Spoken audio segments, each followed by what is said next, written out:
E eu quero te convidar para a gente estar lendo esse texto agora de Atos 2. Diz assim no versículo 41. Os que aceitaram a mensagem foram batizados e naquele dia houve um acréscimo de cerca de 3.000 pessoas. Eles se dedicavam ao ensino dos apóstolos e à comunhão, ao partir do pão e às orações. Todos estavam cheios de temor e muitas maravilhas e sinais eram feitos pelos apóstolos. Todos os que criam mantinham-se unidos e tinham tudo em comum. Vendendo suas propriedades e bens, distribuíam a cada um conforme a sua necessidade.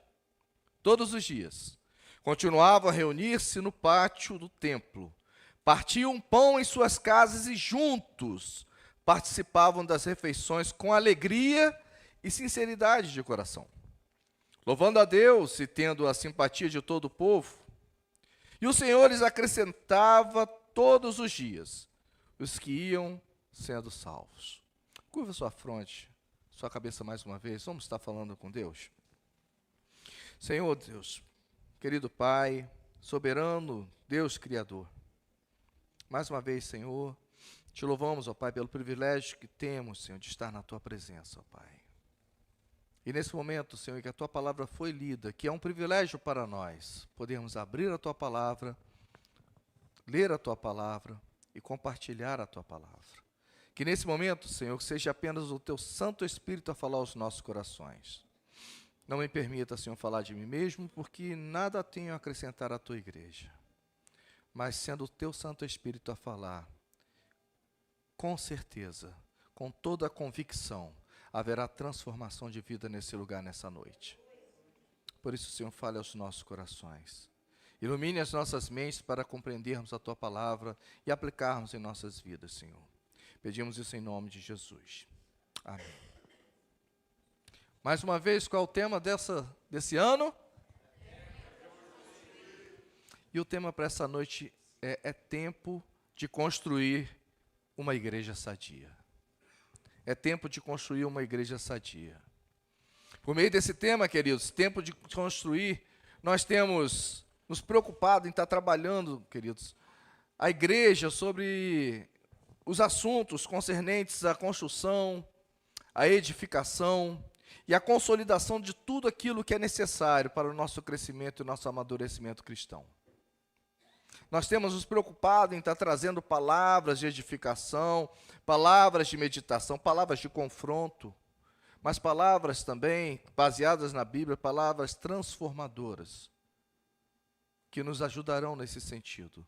De construirmos não só um prédio físico, mas também o templo do Espírito Santo que somos nós. Construir não somente uma igreja, mas a igreja de Cristo, que é o corpo de Cristo que somos nós reunidos. E aí, queridos, é muito importante que a gente entenda que a gente tem alguns cuidados, que a gente precisa ter alguns cuidados para nos preparar para todas essas coisas. E aí, quando eu penso em nós como corpo de Cristo, e nós individualmente, particularmente como membros desse corpo, nós como pessoas, eu penso também que nós precisamos estar zelosos, ser zelosos para com a nossa saúde. Porque uma igreja saudável ela é composta por pessoas saudáveis. E aí a gente precisa ter muito zelo para com a nossa saúde. E a todo momento, queridos, por falar em saúde, nós temos recebido um apelo do mundo à nossa volta, da internet, da televisão, de pessoas que querem o nosso bem, um apelo para construirmos uma vida saudável, um apelo para construirmos, para termos saúde, por meio de uma boa alimentação, por meio de uma dieta saudável, de termos saúde, por cultivarmos bons hábitos, hábitos que irão promover uma saúde não só física, mas também uma saúde mental, por meio também da prática do exercício físico, que vai fortalecer o nosso corpo, vai aumentar a nossa imunidade, vai fazer com que o nosso corpo esteja menos suscetível a doenças. Tudo isso visando, querido, o prolongamento de uma vida, prolongamento da nossa vida, E não só o prolongamento da nossa vida, mas para que tenhamos uma vida longa com saúde. E então nós entendemos que individualmente nós almejamos uma longevidade, marcada por uma vida de qualidade. E entendendo isso, queridos, nós também entendemos que a primeira coisa que nós devemos fazer é uma autoanálise da nossa qualidade de vida. Para que tenhamos uma vida de qualidade, precisamos analisar qual é a nossa qualidade de vida.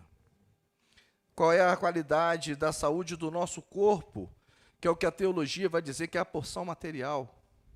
Não quero entrar aqui nas questões teológicas de dicotomia ou tricotomia, não, mas entendendo que o corpo é a porção material, aquilo que nós podemos ver. Nós somos responsáveis pela saúde do nosso corpo, mas também somos responsáveis pela saúde dessa porção imaterial, aquela que nós não vemos, que é a nossa alma e nosso espírito.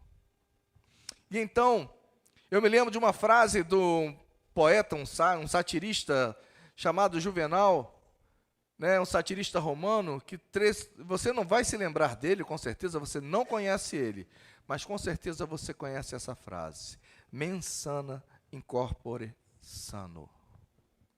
Mente sã num corpo são. Com certeza o Juvenal estava querendo falar sobre um bem-estar físico e mental, e que esse bem-estar físico e mental eles estão ligados. Ora, queridos, se o mundo nos encoraja a cuidar da nossa saúde de forma pessoal, se o mundo nos encoraja a cuidar da nossa saúde, particularmente falando, de uma saúde física, como cristãos, queridos, nós também precisamos nos cuidar. Precisamos ter cuidado da nossa saúde e ainda da saúde do corpo de Cristo, que é a igreja, começando pela igreja local a qual nós estamos inseridos, a qual nós fazemos parte.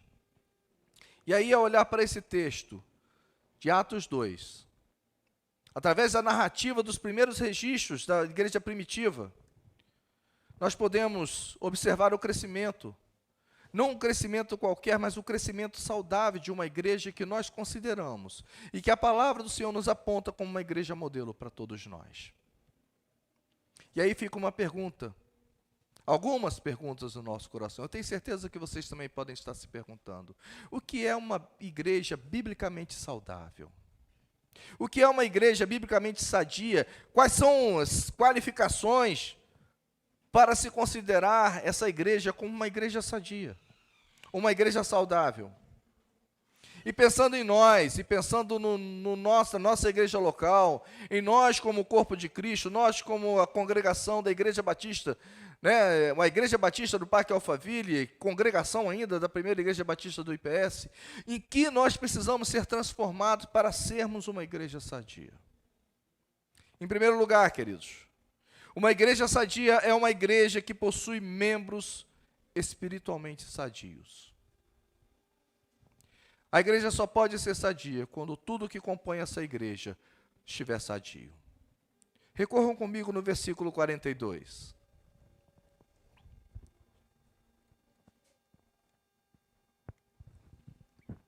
A palavra do Senhor nos diz assim: eles se dedicavam ao ensino dos apóstolos e à comunhão, ao partir do pão e às orações. Olhando para esse versículo aqui, a gente vê que é necessário preencher dois quesitos para se ter uma igreja cristã que seja equilibrada e que seja saudável. Dois quesitos. O primeiro dele é o profundo relacionamento com a palavra de Deus, é a Bíblia. E o segundo, não menos importante, é o profundo relacionamento com Deus que entregou, que nos forneceu a sua palavra. Isso eu digo através da oração. A palavra do Senhor é um alimento espiritual, queridos. É um alimento espiritual para todos nós. Em Mateus 4,4, Jesus respondendo a uma das tentativas de Satanás de desvirtuar ou de desviar Jesus do seu foco, Jesus responde a Satanás assim: nem só de pão vive o homem, mas de toda palavra que sai da boca de Deus. Entendemos com esse texto de Mateus 4,4 que ninguém consegue sobreviver sem o alimento espiritual. Assim como ninguém consegue sobreviver sem se alimentar. Mas a gente precisa entender que não é qualquer tipo de comida que pode trazer os nutrientes necessários para a nossa sobrevivência. A gente não pode sobreviver de Mirabel, sobreviver de hambúrguer, sobreviver de besteiras, aquilo que a gente ingere no lanche. A gente precisa de uma dieta, de um alimento equilibrado que possa trazer para nós os nutrientes que o nosso organismo precisa para que haja saúde. A gente precisa, queridos, selecionar o tipo de alimento que a gente está comendo. E a Bíblia, queridos, ela possui o alimento completo, não só um alimento completo, mas o único alimento completo para proporcionar uma vida espiritual saudável, para todo aquele que dela se alimenta. A Bíblia, ela é o suficiente para nós, em tudo aquilo que nós precisamos estar para nos alimentar. E a nossa igreja tem zelado por fornecer, por distribuir, por compartilhar esse alimento enriquecido que é o alimento da palavra de Deus. Nós zelamos pela palavra de Deus e dela nós nos alimentamos todos os domingos por meio da nossa EBD, para a nossa Escola Bíblica Dominical, por meio das ministrações do culto à noite. Mas isso é o bastante? Não. Quem aqui se alimenta apenas uma vez por semana? Bate aquele pratão no domingo e segunda, terça, quarta, quinta, sexta e sábado para de se alimentar, porque está bem alimentado no domingo, não precisa de mais nada. Né? Hoje eu vou comer aquele delicioso escondidinho que a irmã Márcia e a irmã Emilson, que as mulheres da nossa igreja fizeram. E aí, segunda, a irmã Yara também, acho que também estava, se eu me esqueci de alguém, me perdoe. Mas vou me alimentar daquele delicioso escondidinho, segunda, terça, quarta, quinta, sexta e sábado, não vou precisar comer mais nada. Só vou me alimentar de novo no domingo. Não, não é assim, queridos. E por que dessa mesma forma a gente não procede em relação à palavra de Deus? Por que muitas vezes as nossas Bíblias permanecem fechadas em nossas casas a semana inteirinha? E nós chegamos no domingo,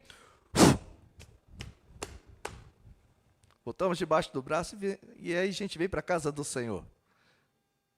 E aí segunda, terça, quarta, quinta e sexta fica lá na nossa estante, fica em qualquer outro lugar pegando poeira e a gente deixa de se alimentar. Da mesma forma que a gente se preocupa com o alimento físico, a gente precisa se preocupar também com o alimento espiritual. Porque ninguém sobrevive se alimentando uma vez só por semana.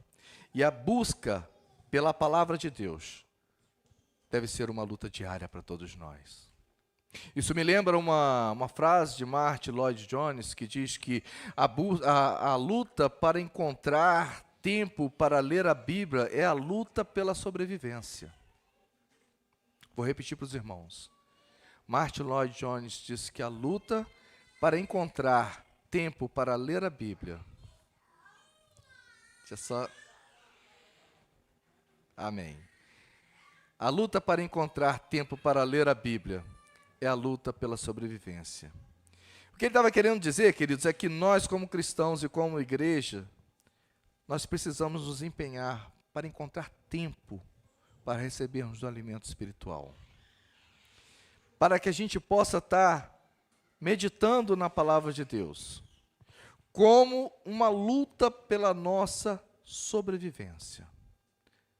Para que essa busca por esse tempo, por esse momento de alimento espiritual seja tão importante, e que a gente entenda que essa luta por um tempo de relacionamento com Deus através de sua palavra, na realidade é uma luta para a nossa sobrevivência. Porque é essencial para todos nós.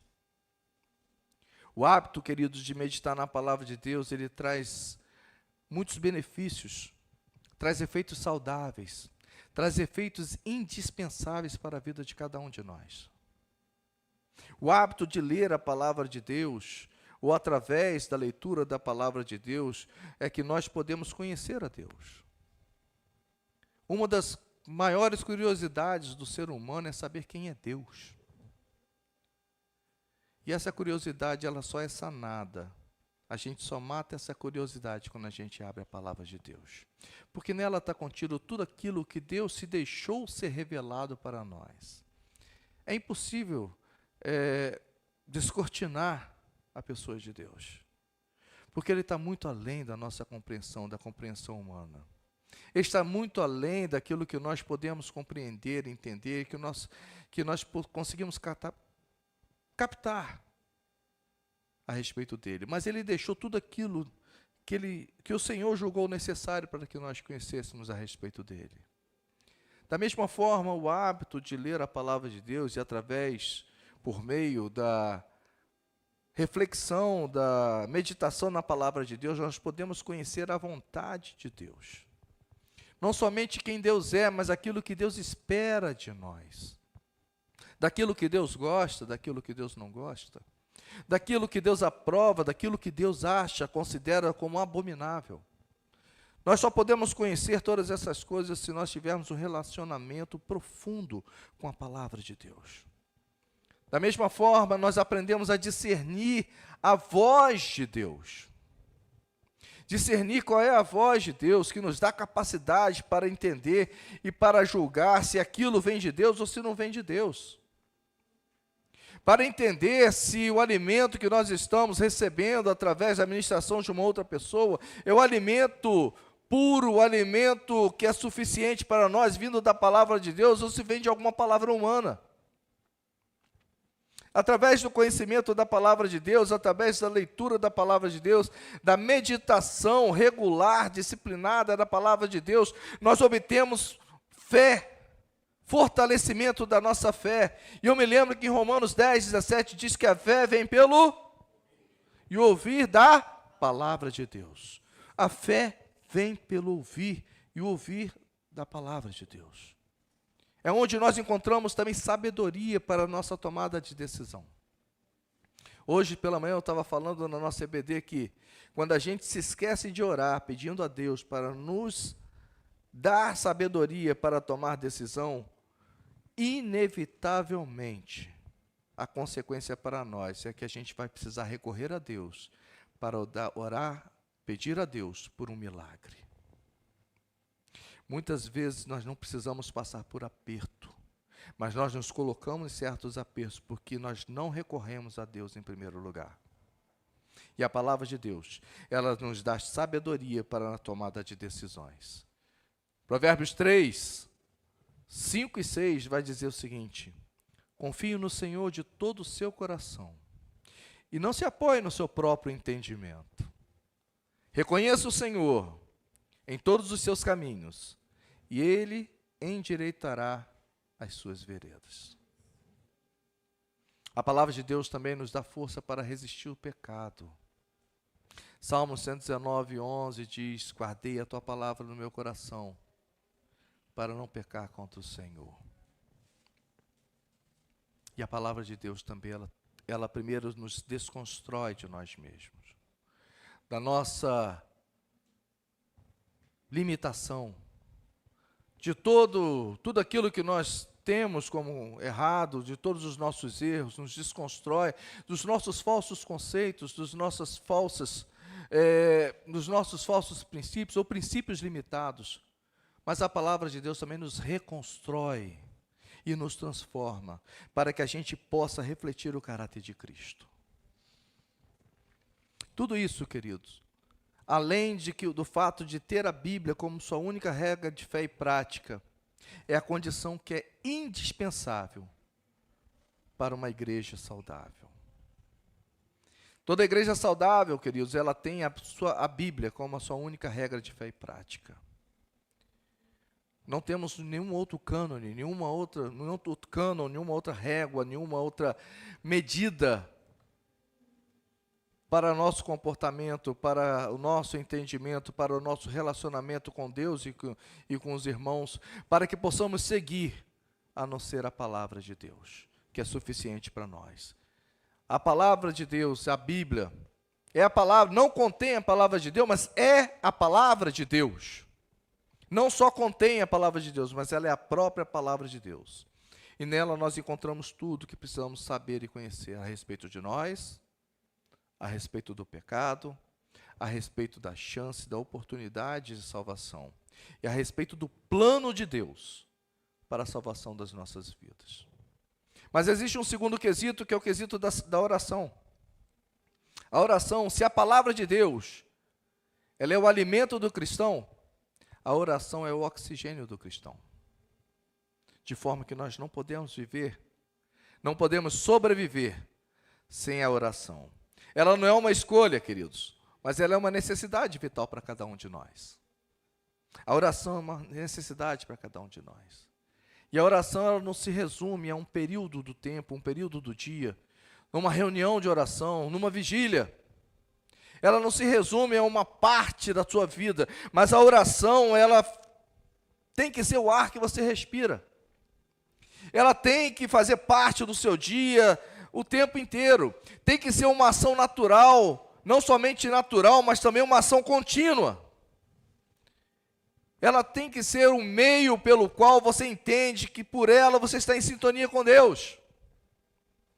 Por isso nós buscamos uma vida de oração. E uma igreja saudável é uma igreja que persevera em oração. Nós lemos no texto base aqui o registro dos primeiros registros da igreja cristã, em Atos 2. Uma igreja que se reunia em oração, mas esse registro da procura, da busca pela oração, não está somente no capítulo 2. Se a gente for no capítulo 1, no capítulo 1, em versículo 14, a gente vai ver que a igreja, todos eles se reuniam sempre em oração. Se a gente for procurar no capítulo 3, lá no iniciozinho do capítulo 3, a gente vai ver que a liderança, que os líderes da igreja se reuniam para estar orando. E como está a saúde espiritual da sua vida, querido? Entendendo que a Bíblia, que a leitura da palavra, a meditação na palavra é o nosso alimento, aquilo que nos mantém de pé, aquilo que nos fortalece, e que a oração é o ar, o oxigênio que nós respiramos. Como é que está a sua vida? Como é que está a sua vida? Você tem se alimentado da maneira correta? Você tem procurado alimento, não só físico, mas alimento para a sua alma, para o seu espírito, de forma correta? Ou você tem se alimentado de tantas outras coisas no seu dia, no decorrer do seu dia, que você não tem tido tempo para ter uma alimentação rica, uma alimentação equilibrada, uma alimentação correta e suficiente para a sua vida, que é o tempo da sua leitura da palavra de Deus? Você tem investido tempo para meditar na palavra de Deus? E qual é a qualidade do ar que tem assim inflado os seus pulmões espirituais? Você tem recorrido ao oxigênio puro da oração?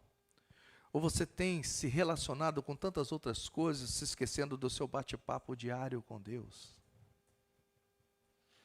Do seu diálogo diário com Deus, que é aquele que, apesar de saber quem nós somos, apesar de conhecer todos os nossos erros, todos os nossos pecados, ainda assim é aquele que mais nos ama. Qual é a qualidade do ar que tem entrado nos seus pulmões? É um ar puro ou um ar contaminado? Temos dedicado os nossos dias para encontrar o tempo para estar em conexão com Deus? E aí, ao sair daquele tempo e ainda assim continuar conectados com Deus, como um amigo que está todo o tempo ao seu lado, e você jamais se esquece desse amigo, porque você está vendo ele, que ele está do seu lado. E aí, do nada, você fala, olha, o dia está lindo hoje, né? Olha, eu estou meio triste porque aconteceu assim, olha, isso aqui. E você pode abrir o seu coração com o seu amigo. Você não precisa marcar um encontro, você não precisa marcar um horário do dia para você entrar na presença do seu amigo, porque o seu melhor amigo está com você todos os dias da sua vida. Como é que está a qualidade desse ar que você tem aspirado? Como é que está a sua vida diária com Deus? Em segundo lugar, queridos, uma igreja saudável é uma igreja que possui membros que Não somente membros saudáveis, espiritualmente saudáveis, mas membros que vivem em unidade. Membros que vivem em unidade. E aí a gente entende que a unidade, ela é um resultado da comunhão. Comunhão entre os irmãos. Comunhão entre os membros. No versículo 44 do capítulo 2 que nós lemos e temos ele como texto base, e não fecha a sua Bíblia, tá, querido? Hoje nós não temos a projeção e você tem que estar com a sua arma desembainhada na tua mão. Abra a sua Bíblia aí rapidinho, Atos 2, 44.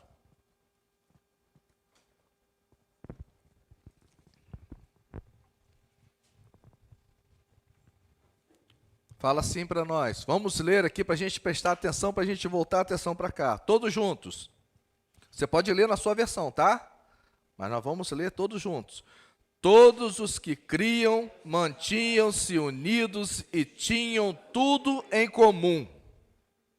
Todos que criam mantinham-se unidos e tinham tudo em comum. A comunhão, queridos, ela é um exercício. A comunhão é um exercício que ela envolve e ela desenvolve a nossa musculatura espiritual. Falou sobre alimento, sobre ar e agora sobre músculos. Ela desenvolve a nossa musculatura espiritual. E como todo exercício, ela tem algumas características interessantes. Agora eu peço para que você dê vazão à sua criatividade e pensa comigo na comunhão e na unidade como um exercício físico, tá? Como todo exercício, ela tem suas características. O primeiro deles é que ela não é fácil de executar. No primeiro momento, você chega na academia, né? É lógico que eu não vou conseguir levantar os mesmos 100 quilos que o Murilo consegue levantar. Eu vou começar com 10 quilos. E ainda assim eu vou sentir muita dificuldade, porque ela não é fácil de executar num primeiro momento. E a comunhão e a unidade é algo fácil no primeiro momento? Não.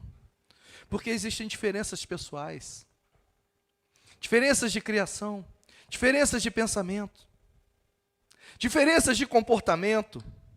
É algo que não é fácil no primeiro momento, mas nós precisamos começar. Primeiro, como é que é a frase que falam hoje? Primeiro você começa, depois você melhora, é isso? Primeiro você começa, depois você melhora. Eu vou começar com meus 10 quilos, daqui a pouco eu estou com 11. Já é um começo. Então você primeiro começa. E depois você vai só crescendo. Mas no primeiro momento não é fácil. Ele é desconfortável. Quando você está pegando lá os meus 10 quilos, no outro dia, logo depois que eu saio, começam a abrir as fibras da minha musculatura. E aí eu não consigo nem lavar a cabeça, porque começa a doer, eu não consigo levantar os braços. Aí é a cabeça que tem que chegar até a mão para poder eu conseguir lavar. Porque é desconfortável, mas é necessário. E aí, é uma coisa que exige também, como todo exercício físico, exige o quê? Esforço e disciplina. Se você vai para a academia hoje e só aparece no mês que vem, você vai ficar todo dolorido da mesma forma. Você não está se esforçando. Você não está tendo disciplina. Da mesma forma, uma vida em unidade e em comunhão exige o nosso esforço e a nossa disciplina. O problema é que muitas vezes nós esperamos o esforço e a disciplina do nosso irmão. É como se eu contratasse o meu personal trainer, né, que só ficou 2 semanas comigo, porque ele também não aguentou. Porque eu falei assim, se eu estou te pagando, quem vai pegar o peso é você, né? Esse era o meu pensamento, mas eu não consegui desenvolver minha musculatura. E muitas vezes a gente pensa da mesma forma. A gente pensa que o nosso irmão é o nosso personal trainer, e a gente espera tudo dele e nada de nós. Existe um esforço e disciplina nossa para que nós possamos viver em comunhão e em unidade com o corpo de Cristo, com a nossa igreja. Existe também, queridos, um exercício que seja contínuo e progressivo. Como eu falei, eu preciso ir na segunda-feira. Na terça eu não vou movimentar os mesmos músculos, mas vou movimentar outro grupamento de músculos. Na quarta, de repente, eu volto para esses músculos. Na quinta, na sexta, no sábado. E por falar em unidade, em comunhão, sábado e domingo também. Exige um esforço contínuo e exige também que seja um esforço progressivo, porque Deus vai trabalhando com a gente. A tolerância nossa vai aumentando, o nosso suportar, e eu digo suportar, não suporto aquele cara não, é assim, eu estou falando suportar, é dar suporte, ser um suporte para a pessoa, vai só aumentando, porque o nosso esforço está sendo contínuo, e por isso ele é progressivo, porque vai nos dando cada vez maior capacidade de estar em comunhão e estar em unidade. E também vai proporcionar em nós o quê? O desenvolvimento. Daqui a pouco todos vocês vão estar com o abdômen trincado e bonito assim igual o do pastor, que só tem um gomo. Vocês vão estar bonitos, com a musculatura toda desenvolvida, com força e com resistência muscular. Essa resistência dos músculos espirituais, do convívio, da comunhão e da unidade. Viver em unidade, queridos, não é uma coisa que acontece de forma natural, não. Ela não é algo natural, mas ela é fruto de uma decisão nossa. Ela é fruto de uma decisão, não uma decisão qualquer, mas uma decisão que é irrevogável. Algo que você não consegue mudar, que você não quer mudar, e que você não vai mudar, porque você considera algo como uma decisão irrevogável na sua vida. E te faz permanecer, essa decisão, ela te faz permanecer no mesmo propósito, na mesma missão, no mesmo objetivo dos seus irmãos, apesar de todas as nossas diferenças. Estar em comunhão e estar em unidade é uma decisão nossa. A igreja precisa estar unida. Uma igreja sadia é uma igreja unida que está sempre atenta e pronta para atender, não só atenta, mas pronta para atender as necessidades dos membros. Versículo 45, rapidinho para mim. Vendendo suas propriedades e bens, distribuíam cada um conforme a sua necessidade. Uma igreja sadia, queridos, é uma igreja que se preocupa com o bem-estar dos seus membros. É uma igreja que possui empatia em relação à necessidade e ao sofrimento do outro. Ela se preocupa com o bem-estar. Os membros cuidam uns dos outros. Assim como os primeiros cristãos, na igreja primitiva, cuidavam uns dos outros. A satisfação, o bem-estar do meu irmão é o meu bem-estar. A dor do meu irmão é a minha dor. O sofrimento do meu irmão passa a ser o meu sofrimento, porque nós somos um corpo. E se uma perna dói, todo o corpo sofre junto. A igreja unida, queridos, ela prima por estar não somente unida, mas ela prima também por estar reunida. Versículo 46. Todos os dias eles continuavam a reunir-se no pátio do templo. Partiam o pão em suas casas. Juntos participavam das refeições. De qualquer maneira? Não. Com alegria e sinceridade de coração. Com base nesse modelo de igreja, no modelo deixado para nós, esse texto ele traz duas formas da igreja se reunir. No templo, eles se reuniam no pátio do templo, e nas casas. O prazer de estar unido e reunido era manifestado pela alegria. O prazer de estar reunido e reunido era manifestado pela sinceridade de coração de cada um deles. E hoje nós temos essa oportunidade de estarmos reunidos. Nós temos a oportunidade de nós vivermos em união. Como, pastor? Durante os nossos cultos, no domingo, e também nas reuniões dos lares por meio dos nossos PGMs. Eu tenho tido um grande privilégio de poder ser anfitrião para o PGM dos adolescentes. E como tenho aprendido com cada um desses meninos. Coisas que eu achava que seria impossível aprender com meninos de 14, 15, 16, 17 anos. Eu tenho aprendido demais. E aí, às vezes, eu coloco assim e falo assim, gente, por que eu fiz errado a minha vida inteira? Coisas que eu aprendi lá no PGM. E aí eu tenho colocado em prática. Por isso eu quero motivar os irmãos, encorajar os irmãos, aqueles que, eu sei que são poucos ainda que não participam do PGM na nossa congregação. Mas você que não participa, passa a participar, querido. Você vai ver como é bom estar unido, estar reunido como igreja. Não somente no domingo à noite, porque não traz unidade nenhuma. Você chega aqui, você se senta, você ouve a mensagem, daqui a pouco você vai embora, você não tem tempo nem de conhecer teu irmão. Saber o nome dele. Hoje conheci a irmã Gesiana, com Rebeca e Esther, que depois eu quero dar um abraço a cada uma também, desejar a paz do Senhor para cada uma delas. É muito bom a gente estar conhecendo pessoas, outras pessoas, e o PGM, o nosso pequeno grupo multiplicador, é o melhor lugar para a gente fazer esse tipo de amizades. Amizades que se tornarão amizades eternas, porque nosso vínculo vai estar cada vez mais profundo com aquele pequeno grupo que nós estaremos convivendo durante a semana.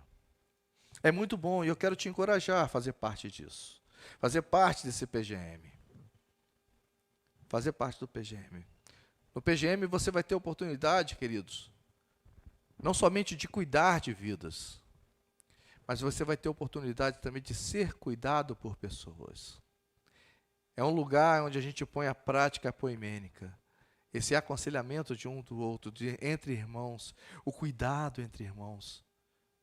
É um lugar onde a gente vai ter oportunidade de cuidar de pessoas, e a gente sabe, e a gente tem visto, né, nessa semana, esses dias que passou aí, nós fizemos uma grande ação, ação social, com população em situação de rua, onde o relato das pessoas que participaram é: pastor, eu achei que eu fosse abençoar a vida, mas eu saí mais abençoado do que aqueles que receberam alimento.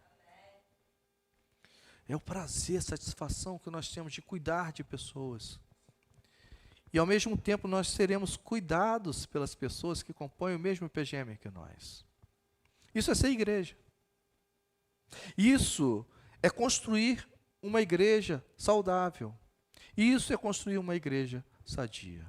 E em terceiro lugar, queridos, para não tomar muito tempo dos irmãos, já estou caminhando para o final. Uma igreja saudável é uma igreja que cresce de forma sadia. Não somente uma igreja que os seus membros que é composta por membros espiritualmente sadios, não somente uma igreja que está unida, que permanece unida, mas também uma igreja que cresce da maneira sadia. Existem muitos métodos por aí, queridos, que prometem um crescimento de igreja.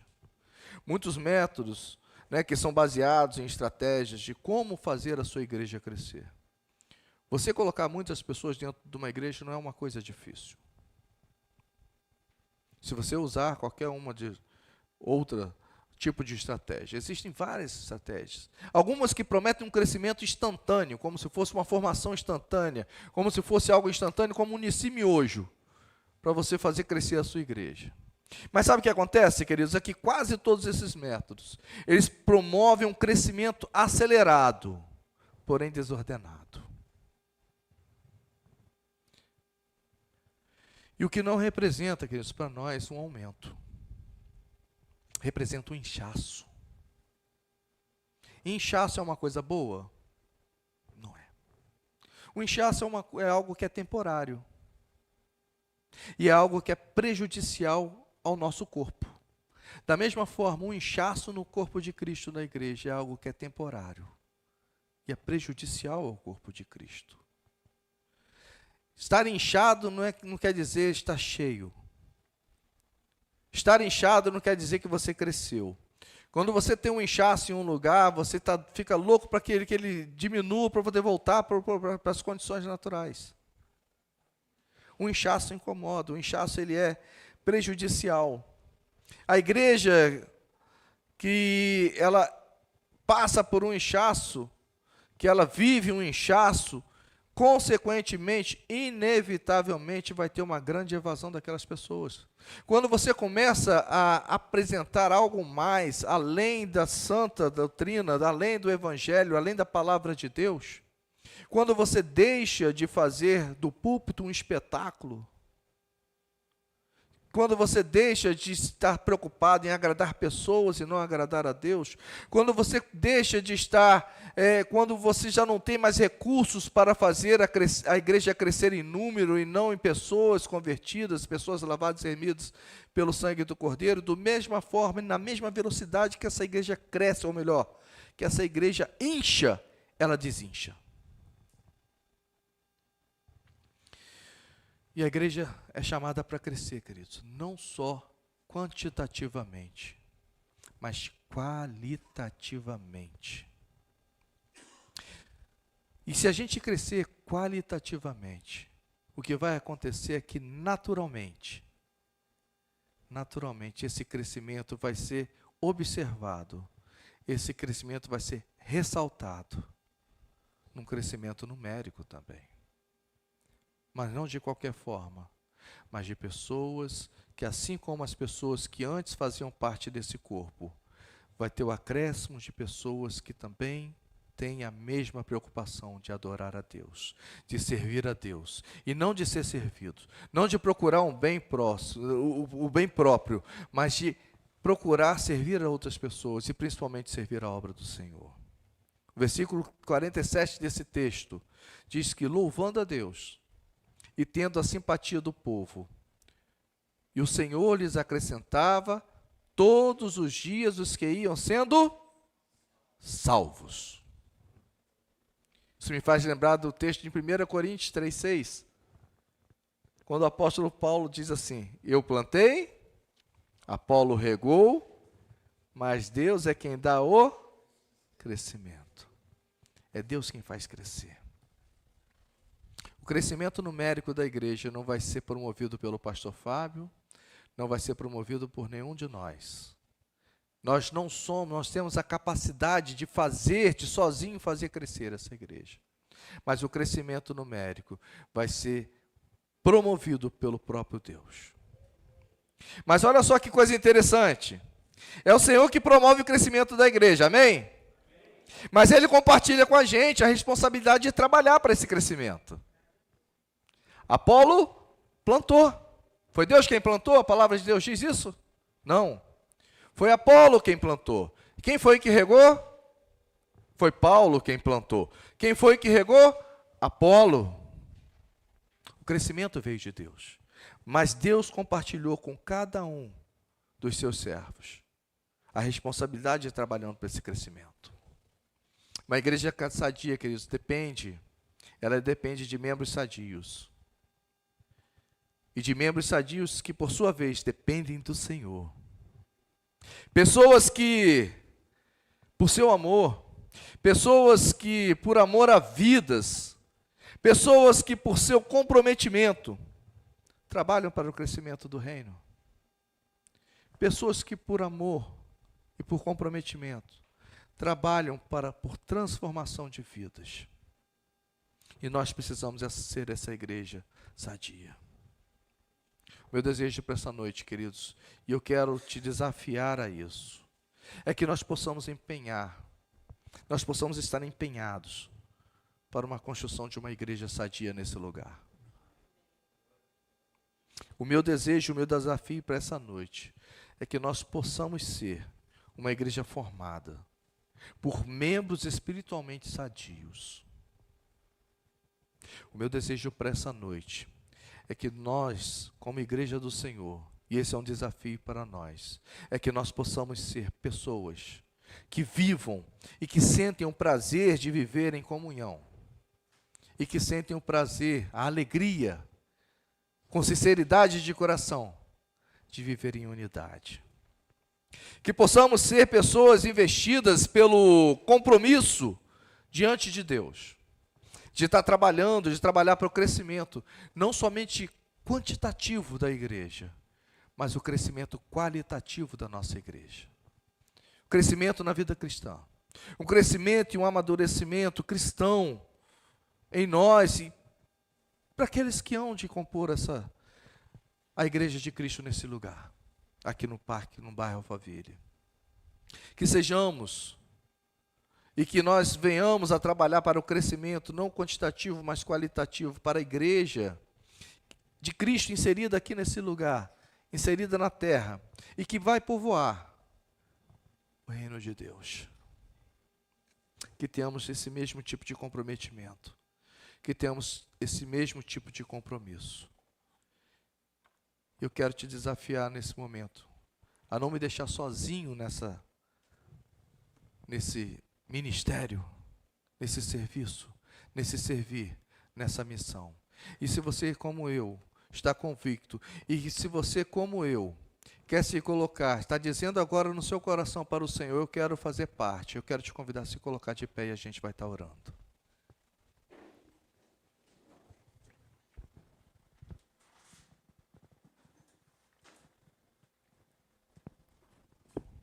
O Ministério de Louvor já pode vir à frente. Feche os seus olhos, querido.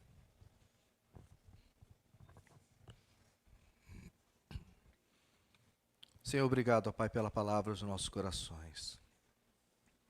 Que não fiquem apenas, Senhor, nos nossos ouvidos,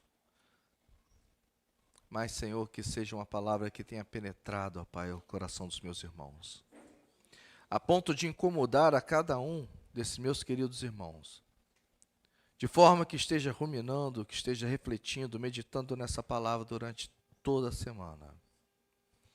E que seja, ó Pai, se não um início de transformação, mas uma manutenção dessa transformação que é promovida pelo Senhor. Senhor, queremos ser uma igreja saudável, uma igreja sadia, ó Pai. Mas para isso, Senhor, essa saúde precisa começar em nós. Faça de nós, Senhor, pessoas, membros espiritualmente sadios. Membros, ó Pai, que têm o zelo e que priorizam, Senhor, o relacionamento com o Senhor através da sua palavra e através dos momentos investidos em oração. Membros, ó Pai, que estão investidos da responsabilidade, ó Pai, que é um prazer para cada um de nós, de manifestarmos não somente o amor do Senhor, refletindo esse amor do Senhor, mas que possamos refletir, ó Pai, a plenitude do Espírito Santo em nós, por meio da comunhão com os irmãos e da unidade entre todo o corpo de Cristo, da igreja local e da igreja de Cristo, Pai, espalhada por toda a face da terra, por todos aqueles irmãos que ainda iremos de conhecer. Que possamos, Senhor, estar atentos, ó Pai, para atender, Senhor, as necessidades dos nossos irmãos. Que a necessidade do meu irmão possa doer em mim como sendo a minha necessidade, ó Pai. Que possamos, Senhor, viver tempos, ó Pai, dias, Senhor, de unidade. Que possamos ser uma igreja, Senhor, não somente unida, mas que ama estar reunida para louvar, engrandecer e adorar o Teu santo nome. Para estar em comunhão com os irmãos, conhecendo mais os nossos irmãos. Para sentir o prazer e o privilégio de refletir a Tua glória, Senhor, de refletir o Teu amor sobre cada vida, Pai. Faça de nós, Senhor, essa igreja sadia, para que venhamos a crescer não desordenadamente, mas de uma maneira sadia, prezando pela palavra, pela doutrina do Senhor, pela disciplina do Senhor, entendendo, Senhor, qual é a nossa missão, entendendo, Senhor, qual é o seu propósito para cada um de nós, de forma particular e também como igreja, Senhor. Para que possamos, ó Pai, exercer, para que possamos praticar, para que possamos, Senhor, fazer aquilo que agrada ao Senhor. Pedimos isso, ó Pai, não por merecer, Senhor, mas humildemente em nome de Jesus. Amém.